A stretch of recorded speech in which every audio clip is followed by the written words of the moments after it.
Hey all, it is Night Strike, and I guess it's time for the Friday Night Strike. I haven't always done it. I haven't always been able to. Family, you know how that goes. But aside from that, who do we got out there? We got William Keller being William Keller. Who else do we have out there? Anyone else out there yet? No, no one out there yet. All right, well, hopefully soon. I'll send some links out if I have to. We got Joshua Levy out there. We got Midnight Range TM. Roll call 219. Roll call. Can you jump in, or do you have school? I mean work.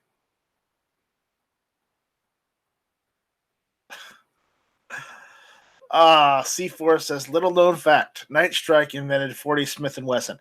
No, I can't. I can't take credit for that. I can't take credit for that one.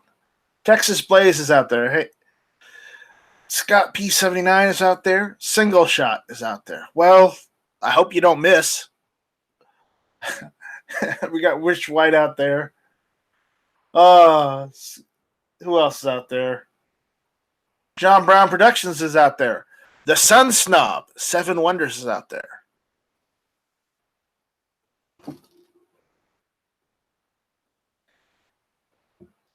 I know you guys are joking about me inventing stuff, but please, could you tone it down a bit? It's getting a little old. But Crucifer is out there, and GA Trucker 69 is out there. Or is it Georgia Trucker? Is it GA or Georgia? Be specific. So, anyways.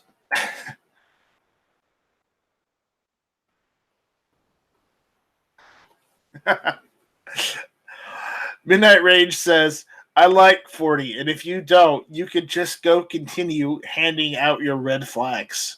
Ooh, ooh, ouch. Ouch.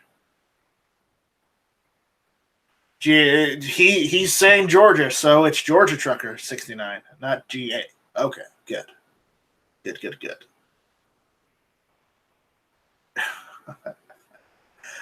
You're welcome, William. Patriot of the Dark says, hey, what do you know? Not much. Roll calls expecting a link, so be aware there may be some ranting and raving soon on the Friday Night Strike of all things. All right. Sending links out. I'm going to send it to the usual suspects. Who else?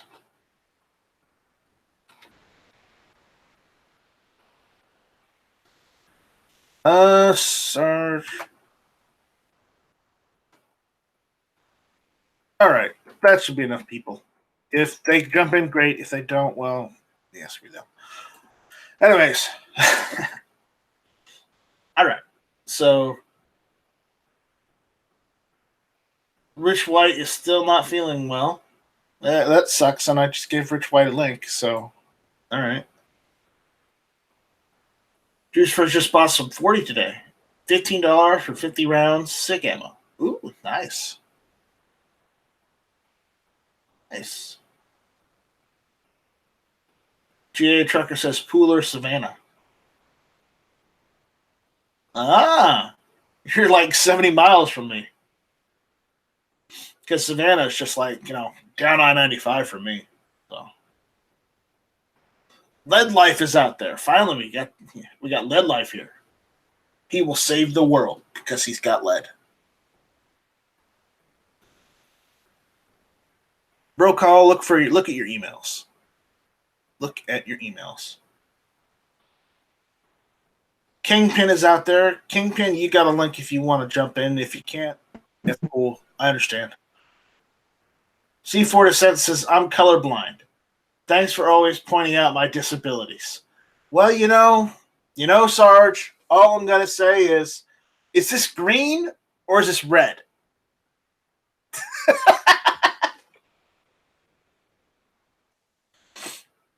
What's my favorite gun that I enjoy shooting? Probably the 308, the C308. Just because I've got it finally working the way I want it to. That's probably why. Roll call, are you there? Are you there, buddy? What are you doing? I'm not doing anything. What are you doing? Driving. Just leaving the shooting range. Oh, you're leaving the shooting range. What did you bring with you today?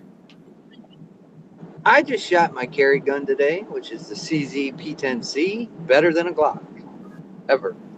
Better than a Glock. Oh my.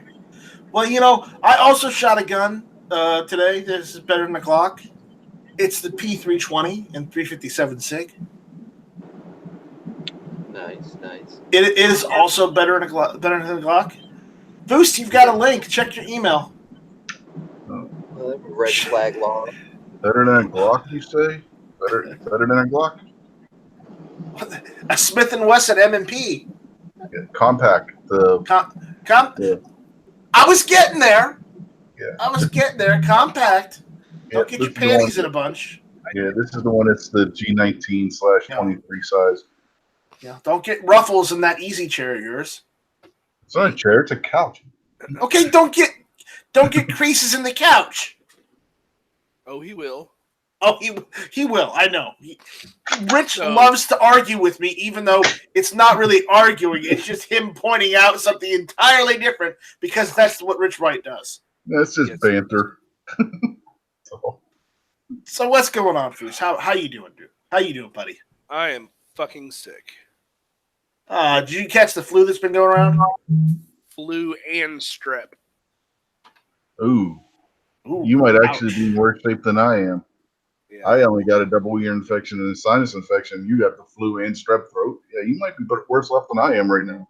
Yeah, it's not fun. Yeah, I've been there.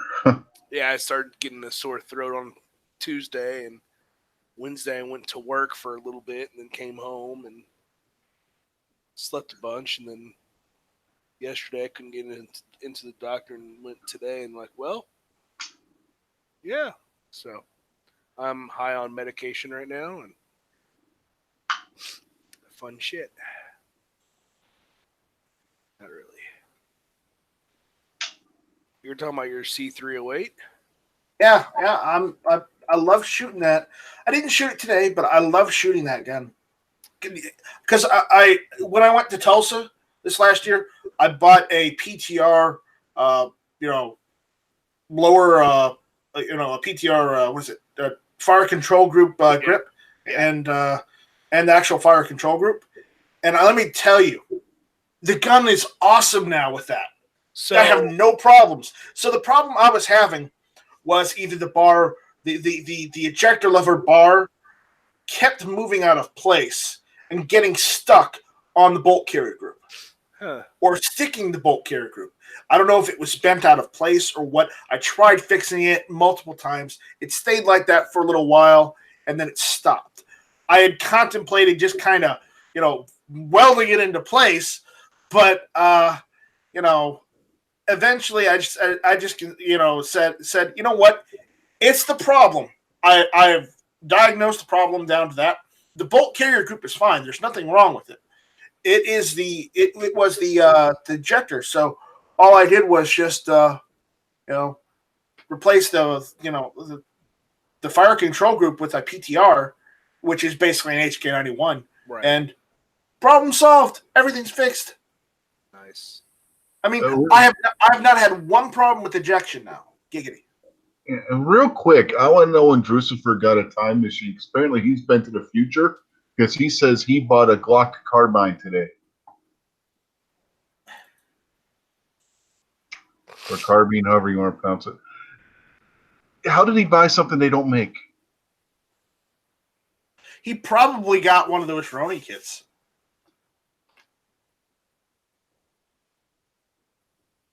If anybody wants to go see guns nobody will ever own again, you can go to my Instagram and see that were turned in for a gun buyback. And they're pretty nice too. I would have bought some. Yeah, that was a depressing post, man. That was awful. Man, you should have seen. They had a night that looked like a Smith and Wesson wheel gun, gone. Everything's gone.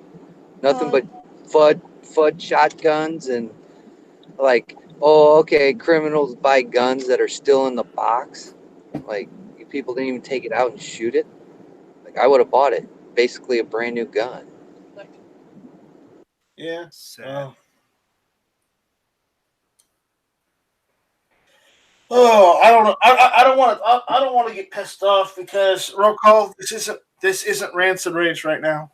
Unfortunately, I didn't get a chance to hang on Rants and Raves the other night because I had spent all morning and all afternoon and all evening at the hospital. You know, You didn't miss anything that was worth watching. I got over 100 views on it to see me almost have a heart attack. But hey there, buddy. Where you been, Scotsman? lady, What's going on, man? You're live. God. Yeah. I thought you had died off the face of the earth. You know, you told me to let you know when I started my campaign, and I did. And I haven't heard hide no hair from you in forever. Yeah, it's been a rough 3 months. I started a new job 3 months ago, and it's been good, but lots and lots of hours. Not complaining because the money's decent. So, but I just got switched to third shift, which sucks. So. Oh, I'm sorry. I've had to work third shift before. It sucks, but as long as you make the money, I guess that's all that matters, right? Yeah, we'll see what happens. We'll see how long. Hopefully, it's not for too long. They just said you need someone else, and I'm the low man on totem pole. So All that means is you could pick whenever you want, or it gives you more daylight to shoot. yeah, it gives me more light to shoot, more time to reload, more time to get out and shoot and make videos. So When he's not sleeping. There's benefits, but it still sucks. Yeah. I hated working third shift. But hey, You just hated working. no, well, everybody does. I think the worst job where I had to work third shift was at Greyhound in Pittsburgh because that was the busiest shift. We'd routinely have 30 to 40 buses come in every night to that terminal. Ouch. Okay.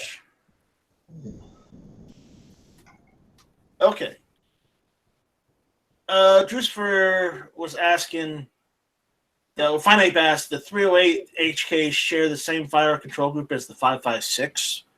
No. What it is the SETME and the PTR 91, the HK 91, or the G3. Technically, it's the same fire control group, except the SETME one looks different.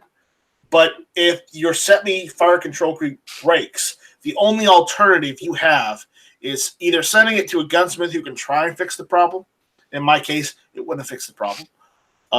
Or you can just replace the control group in a SETME or a C308 with just the standard HK91, PTR91 fire control group, and it fixes any issues you have if the ejector lever in the SETME trigger group is bad.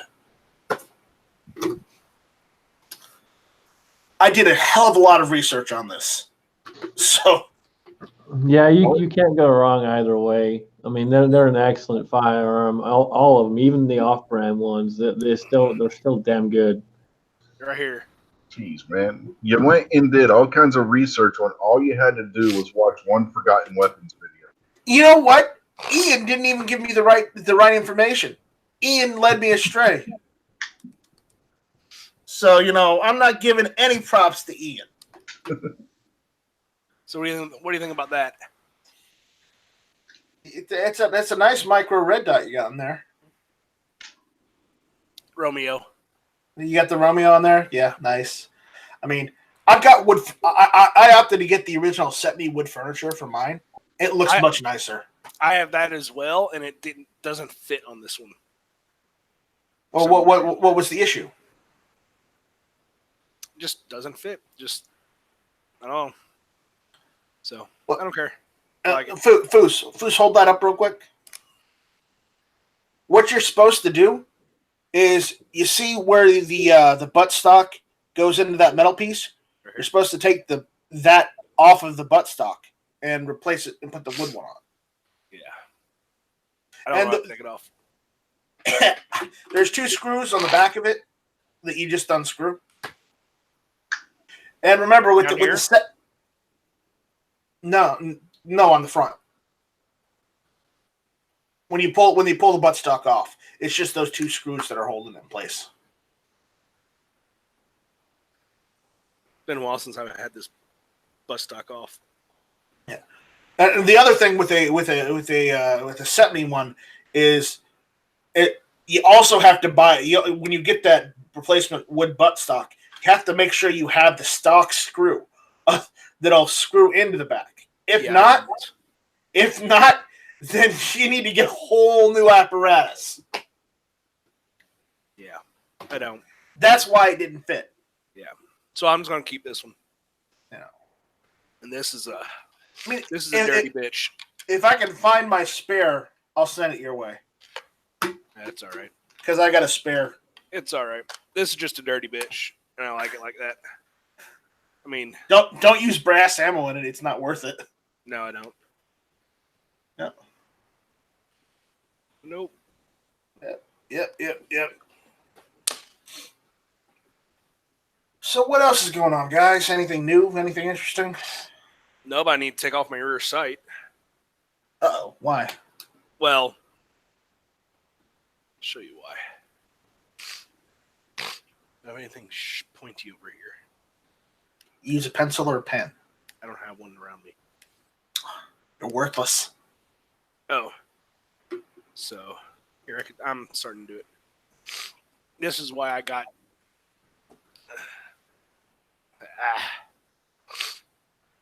See this pen? Yeah. Starting to walk out. Ah, yeah. That's what I'm a red dot. Did you try looking for an oversized pen you could replace it with? Well, on the other side, it's not really tacked in very well. So I've heard of people having that issue. I have seen some people use red Loctite and it work okay. Yeah, I mean, for red Loctite, it's what, $5 at the hardware store? Come on. I got some of that. I'm thinking about just removing it and just running the optic. So, how much do those micro red dots cost? This one cost me from Amazon $110. Yeah, I was at a pawn shop today signing for my 1911, and I got paid 160 for one of them today. I don't know what brand it was, but he came in and asked for a micro red dot, and the guy handed it to him and said 160, and the dude was like, "Oh, that's great." And this is a SIG. Yeah. Yeah. It's just a rebranded. I forget what brand it is, but it's Hollow Sun. Yeah, it's a Hollow Sun. It's a rebranded Hollow Sun, which Hollow Suns aren't bad either. They're just. I didn't say it was bad. SIG just contracts their red dots out the Hollow Sun. Patron in the Dark is here. I think they're all gimmicks. Red dots? All of them. Yep. Iron sights, scopes. It's all gimmicks. Yeah, I agree. You don't need them.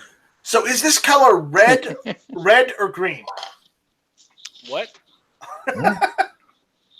I'm asking Patriot. I'm always green. Okay. I like the money. Good. Okay. Good answer. Well, when you were fully sighted, what did you prefer best? Scopes or iron sights, or were you Iron sights? Iron sights. Yeah. Yeah, you use those first. All that other stuff can break.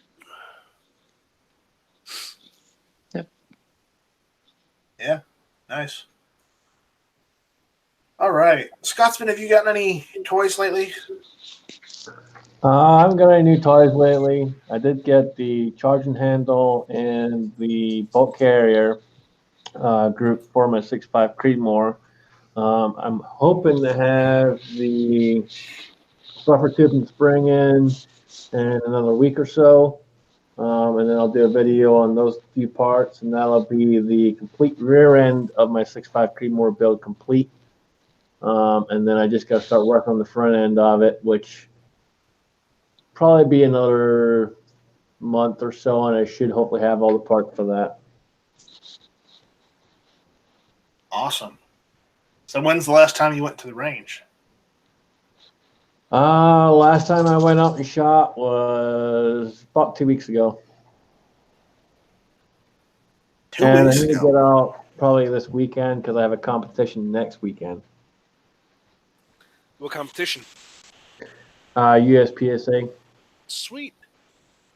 So I gotta mix mammal up, go chronograph it, make sure it hits the power factor, and make sure it's accurate, and go from there. What gun do you run in it? I run a Shadow 2, CZ Shadow 2. Same here. So what's more important when you're reloading? Your feet per second, or like what's the first thing that you test for to make sure that your reload is proper? So for me personally, I normally start. What I'll do is I'll take 2 or 3 books, and I'll get a start data based in the middle of all 3 books, and kind of go from there. And I'm looking for accuracy more than anything, not so much feet per second. But when it comes to like competition, like USPSA, IDPA, and that, you have to hit what they call power factor, which is feet per second plus the weight of the bullet. And it breaks down, and you have to hit a certain number. And unless you hit that number, you can't shoot that ammo.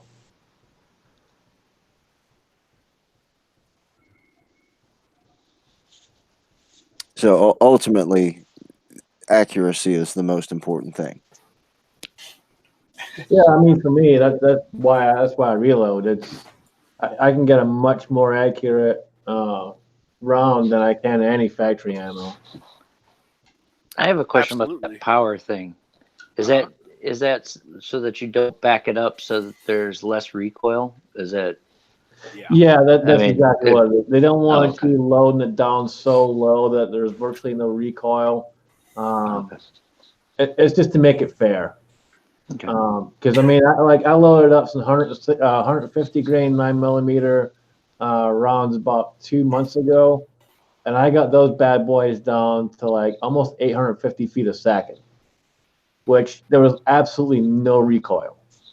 And I mean, it's a Shadow 2, so there's none anyway. But I mean, there's literally nothing. But I couldn't shoot those in competition. I'd get in trouble. Why not? If it hits power factor. But that wouldn't hit power factor. Oh. Way too low a feet per second with the grain weight. It wouldn't hit power factor. All right. Yeah, on average, the rounds that I shoot that I load for competition are going to be about 1,200 feet a second. For what grain? I mean, yeah, what grain of? 124.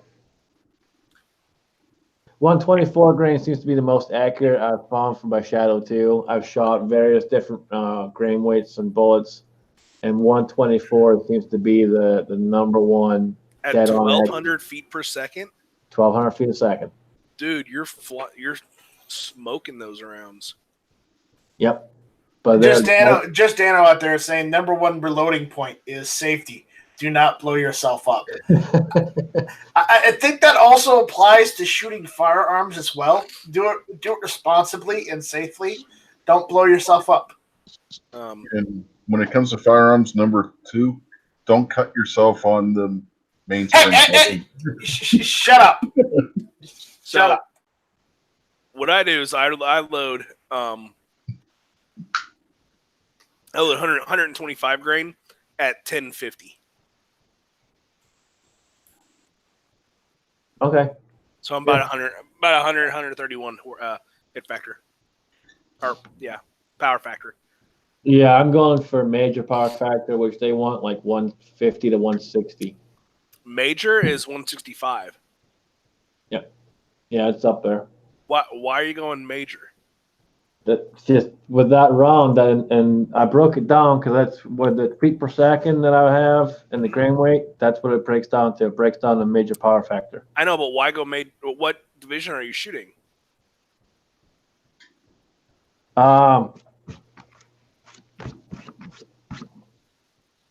This will be my first one in a long time, so I'm gonna be basically starting from scratch. Okay, because like carry optics or production, you Just can production. what? Just production. Okay, there is no major power factor. It's all minor.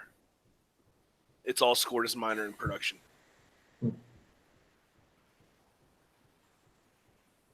Fine Ape is saying, ain't that NATO spec? I think NATO spec's 124 in it. NATO spec's 124 at 1100. Right. So I was right. It was 124. Uh-huh. But then there's also 115, right? Yeah.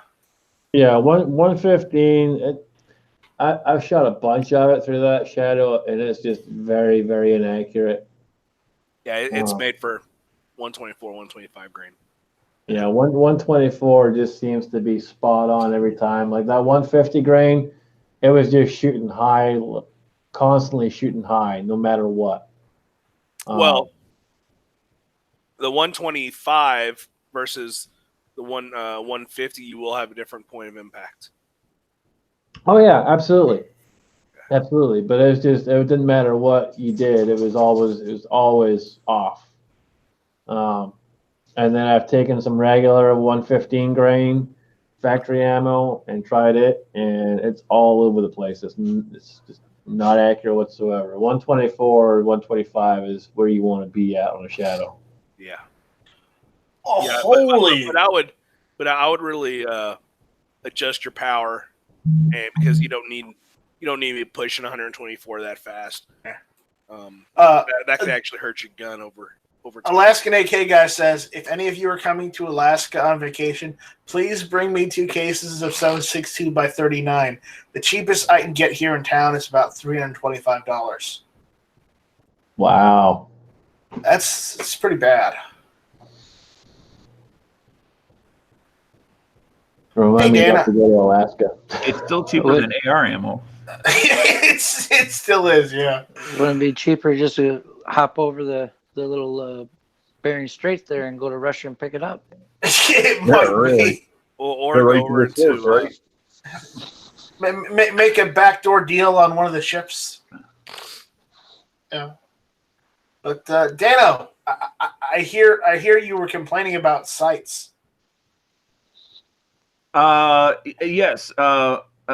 This what Foos was showing is neither the first nor the last time mechanical sights, iron sights, as people love to call them, fail.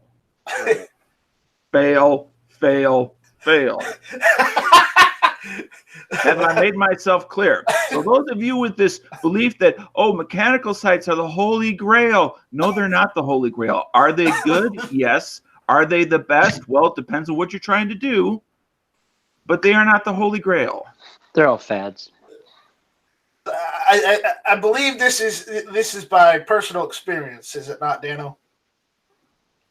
Well, I have had an instance with mechanical sights going bad, like canted stuff from other countries and stuff just falling out, and like a front sight just boom boom. Where's my front sight? Didn't your AK front sight fall off or something? Which way did it go? I thought it was pressed in, yeah, but they pressed it in with a toothpick. Who made that? That was a Yugo. I forget who imported it though. Damn.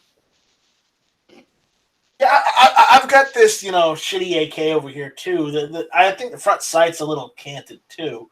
I mean, I don't know what to do with it. I mean, what it all comes down to is you So can is that- have a platform that has a solid reputation, but everybody, I don't care where it comes from, makes duds. H&K, Glock, everybody, they all make duds. The only difference is how many as a percent of their production are duds. But they all make them. So anybody says, "Oh, I only do this one thing," and I'm an H&K fanboy, or I'm a Glock fanboy, or I'm a CZ fanboy. Everybody makes duds. John Brown Productions wants me to make a video showing where and how I cut myself on the 1911. Well, okay, but I'm not going to cut myself again. I'll do that. I'll do that one of these days. You should cut yourself though. No. See, I'm not emo. I don't cut myself because I'm sad. I cut myself because it's an accident. And I don't do it that often. But when you do it just right. When I do it, it includes a trip to the emergency room and lots of blood. So, anyways. So when you went to the ER, was there any mention of a firearm in regards to how this laceration occurred? I just said it was tools. Okay, because otherwise you definitely would have had a discussion with an officer. And then the doctor came in, and the doctor's like, I've seen these wounds before. Be honest, what happened? I was trying to clean my carry gun. And he's like, yeah, I've seen those wounds before. Yeah. See, I would go with that was opening a box with a razor. He took one look at the lacerations on my hand. He said 1911. I go, yeah. Did you do the idiot scratch too? I don't know, but he's I told him, and this sucks because I'm going for my concealed carry force tomorrow, and he's like, no, you'll be fine, just as long as you take antibiotics, you'll be fine. And he's like, I just got mine last week. So at least the doctor who was on call was pretty chill. But considering I don't live in downtown Charleston. I live outside a bit in the country where everybody has guns. So, yeah, when I was in Georgia, it was kind of cool. The one town that was close by, it's mandatory you had to have a gun. yeah, when I lived in Georgia, I lived in that town, and I didn't own a gun.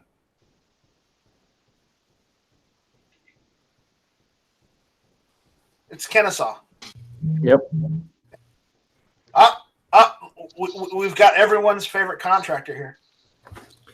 I was starting to think I was banned on your channel too. No, you're not banned, Tony. I said the Glock 17 was a carbine and nobody said anything. I couldn't believe it. I figured someone had just bought a Roni kit for their Glock 17. Because that'll change it into a carbine. It won't be a very good carbine, but it turns it into a carbine.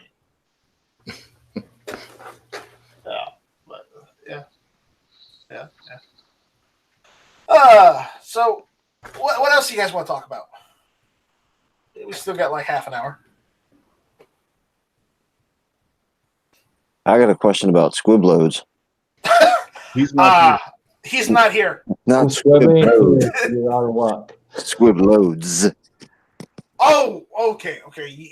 You're not squib, but squib loads. Okay. Right. Is it seriously going to blow your gun up or cause massive damage to you or your firearm if you get a squib and you put another round through? I wouldn't recommend it. If you put another round through it, it is extremely possible You will blow the barrel up. that you can have a lot of issues. Number one, you could blow the gun up. You could get a lot of blowback. You could bulge the barrel. Night Strike knows all about that. What's nice is when you bulge the barrel and it slides back, and then it locks it back to the rear. Thankfully, they're very rare.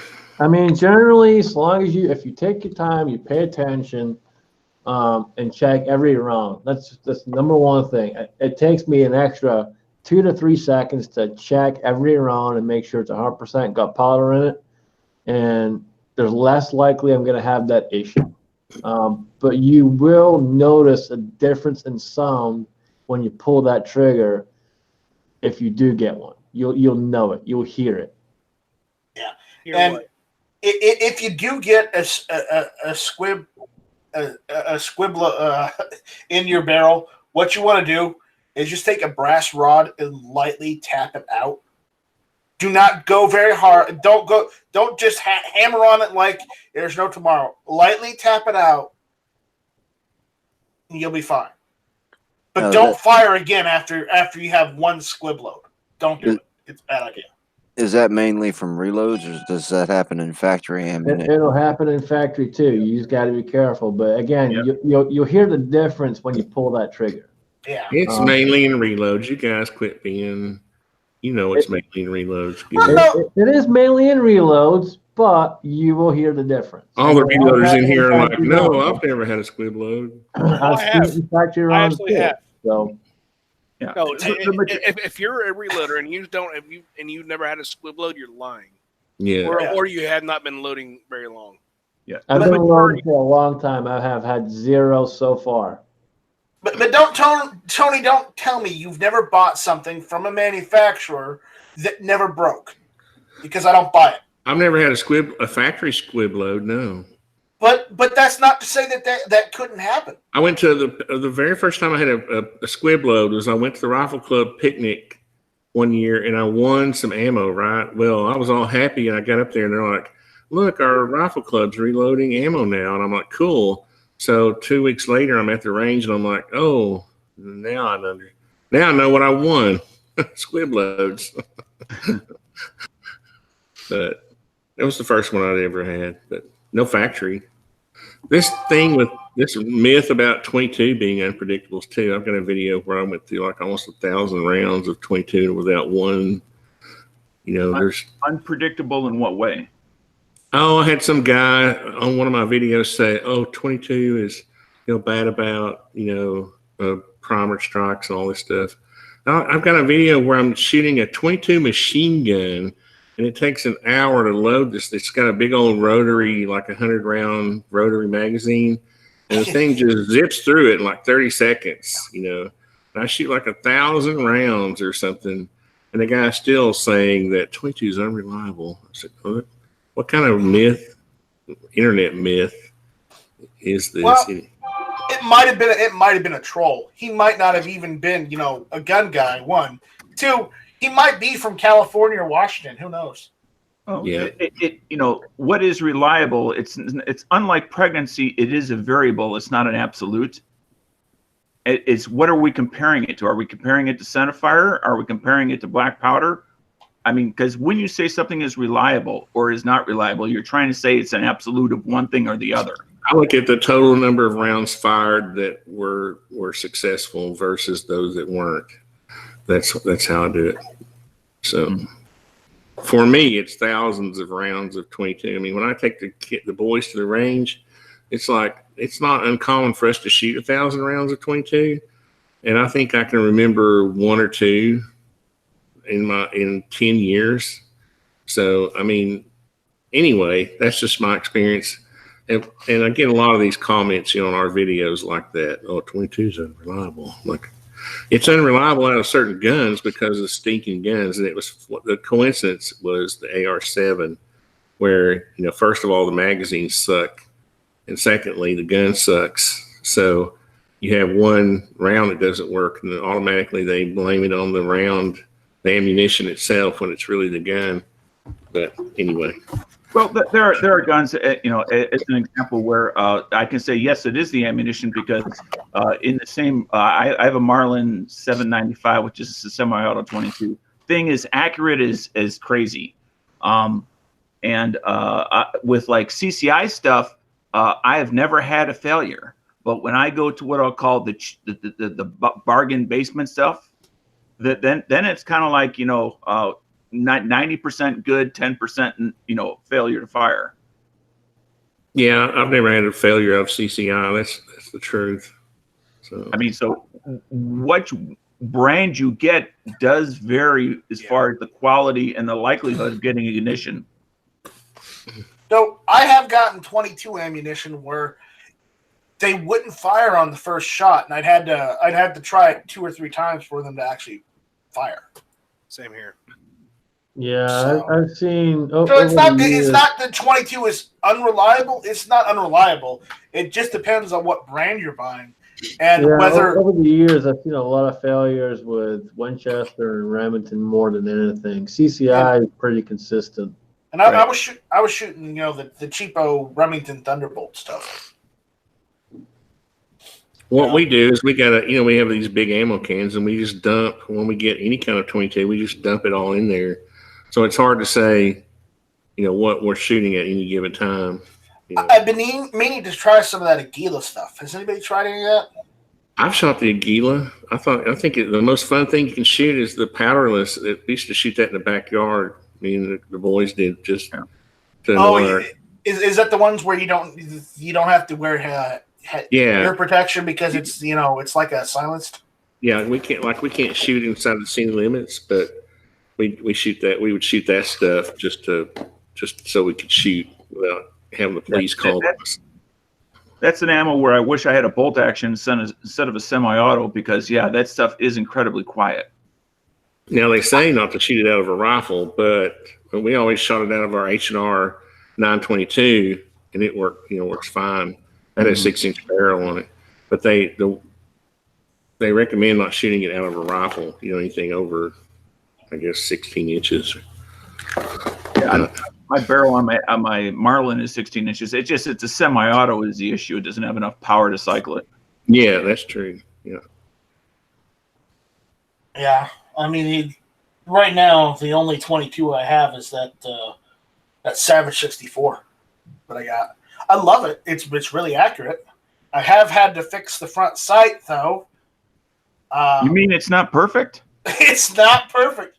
No, I dropped the rifle on concrete the other day, a while back, and I fixed the sight. I could have just tapped it out and gotten a replacement sight for like $20, but I had some epoxy sitting around, so I just put the sight back on.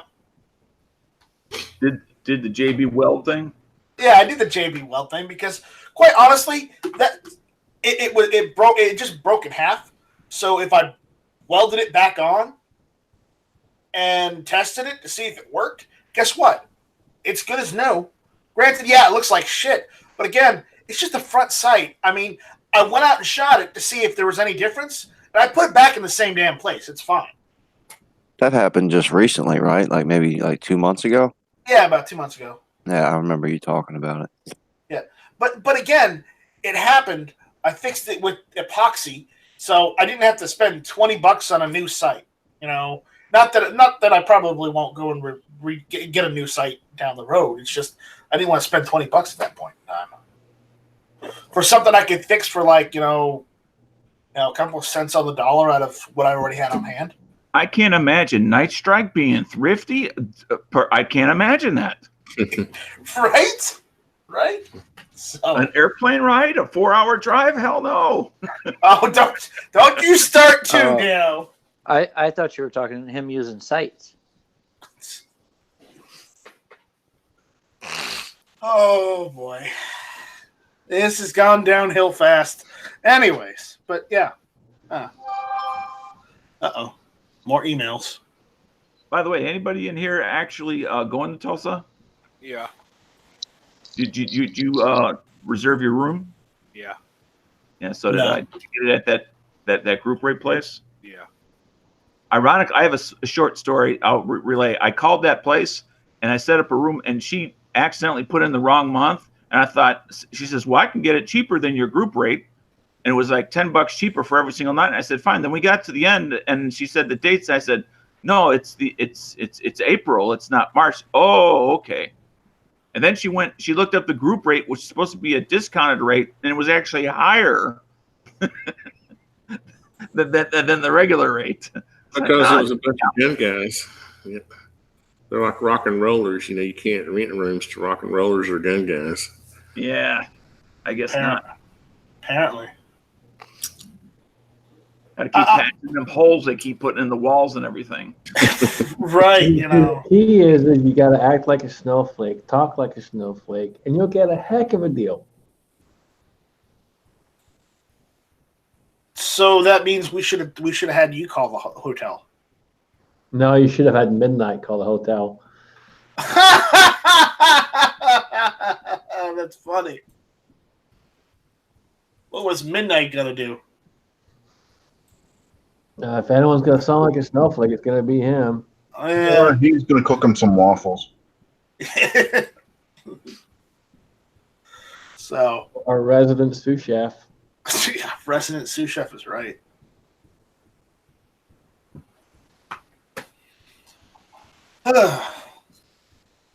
So what are you looking forward to in Tulsa, Dano?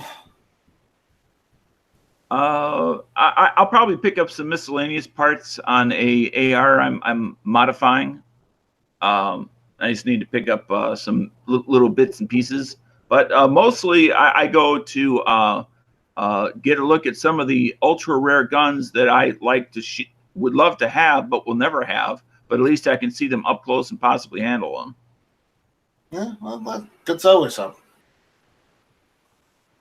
Foose, you looking for anything? I don't know. Don't know? No. All right. Well, the other part is also just, the social part. It's nice. Yeah.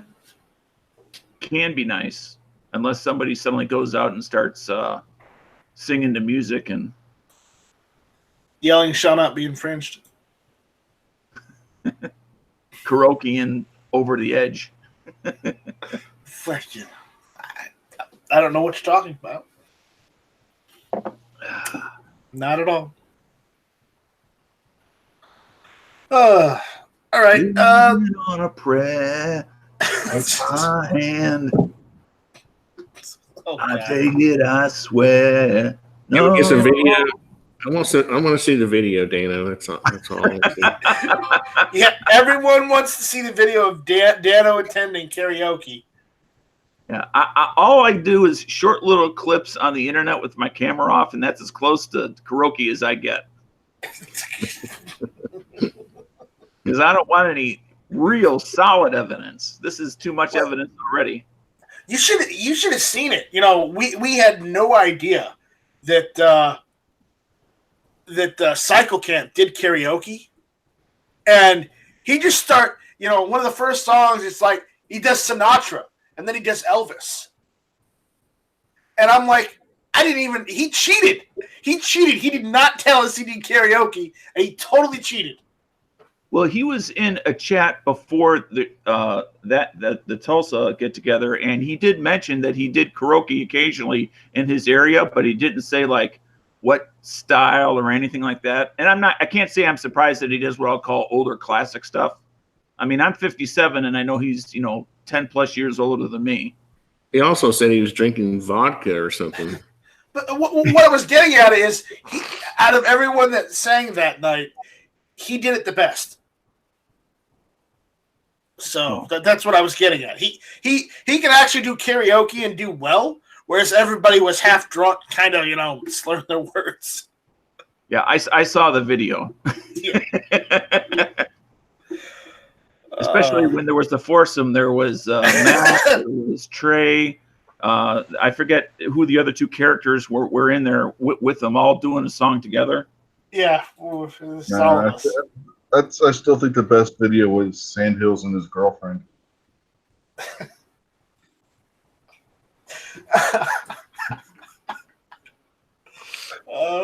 He's got away with the drunk girls at karaoke.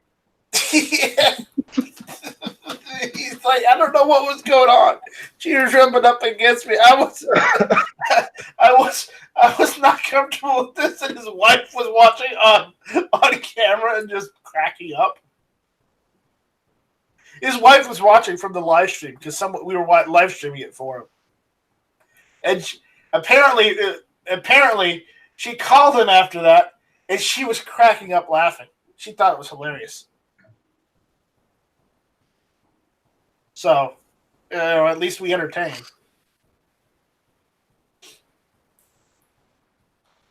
Anyways, though,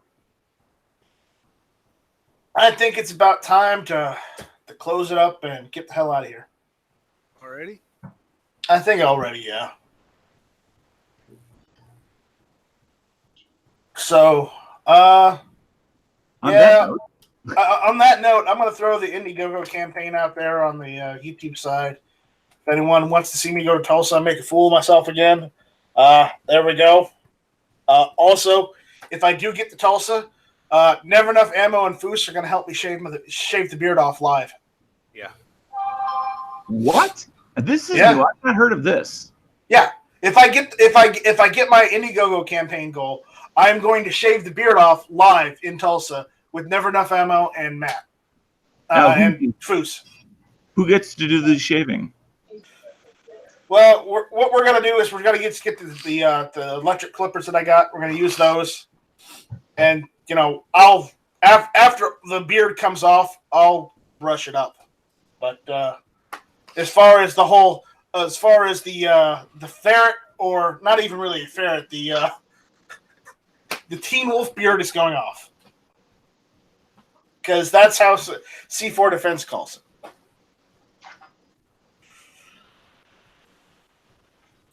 So. Looks like you're a little shy. I am a little shy, so if I don't make it, it don't come off. Yeah. Can I prepay for like some admin services on the server? Like No, it's a different campaign. It's for a different purpose. Now, Scotsman, if I remember correctly, you got a pretty serious beard there, don't you? I do, yes, sir. It's not as my beard isn't. I did shave mine off live for a cancer fundraiser we did too. Yeah. And then I grew it all back again and grew it back even more. So yeah. So let me ask you a question. How long did it take until it looked acceptable to you? From day one until you said, "Oh, it's all right. It's maybe not be perfect, but it's all right." From the day I shaved it till the day it got back to an acceptable level, like 2 months. Okay. Yeah, I'm attempting for the first time in my life to grow out my beard, and it's going to be an iffy proposition. Same here, Dano. Yeah. Now, just for for visuals. Okay. This is the beard. well, that's never been trimmed. No, it hasn't been trimmed. It hasn't been touched. I've been going for the Grizzly Adams. Okay, yeah, So there, if you want it off, the Indiegogo. But otherwise, it stays on. So you're not going to go for the ZZ Top look? I wanted to grow it out to the ZZ Top level, but the problem is that's going to take me like 10 or 20 years to get down there. Yeah, that's true. As well as it becomes a fire hazard at some point. This is only about 8 months right here. You're at the fancy restaurant. You stand up to lean over to the other side of the table, and little do you know that this wick is now hanging over a candle. But Scotsman, I think I have something on you just a little bit. Just a little. Yours is maybe a little more uniform than mine, but it's bushy. I'd say we're fairly even, other than the fact that yours is more uniform. Mine's pretty bushy too. Yeah. So let me ask you guys a question, and you may not know because maybe you don't do this, but if you go to your local barber and just ask him just to like shape it down from caveman to something a little bit more acceptable, because maybe you got a fancy occasion to go to or whatever. What typically do they charge just to kind of put it in normal order? I don't go to the barber. I do it myself. Yeah, I couldn't tell you, man. I mean, years ago I had a mustache. Barber in years. For a couple years, and with my mustache, it'd be very easy when you're trimming to make all of a sudden an oops, and then all of a sudden you got to shave the whole thing. Yeah. I mean, and especially like on your upper cheeks. Use a guard, Dano. Don't try to do it. Use one of those guards. You mean those little plastic template things? Yeah, just so you don't go too deep. Yeah. If I'm in a hurry, I'll pop a guard on my shaver, just to make sure I don't gap it.